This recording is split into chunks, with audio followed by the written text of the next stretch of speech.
حضرت آدم علیہ السلام وہ پہلے انسان ہیں جن سے دنیا میں بسنے والے انسانوں کی ابتدا ہوئی۔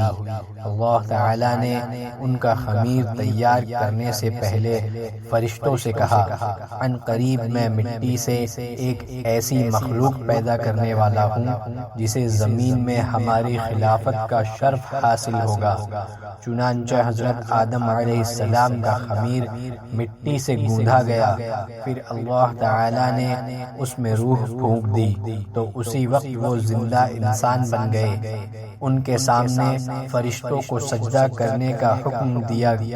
تو تمام فرشتے اللہ تعالیٰ کے حکم کی اطاعت کرتے ہوئے سجدے میں گر گئے، مگر شیطان نے اپنی بڑائی اور تکبر کی وجہ سے سجدے سے انکار کر دیا اور کہنے لگا، میں اس سے بہتر ہوں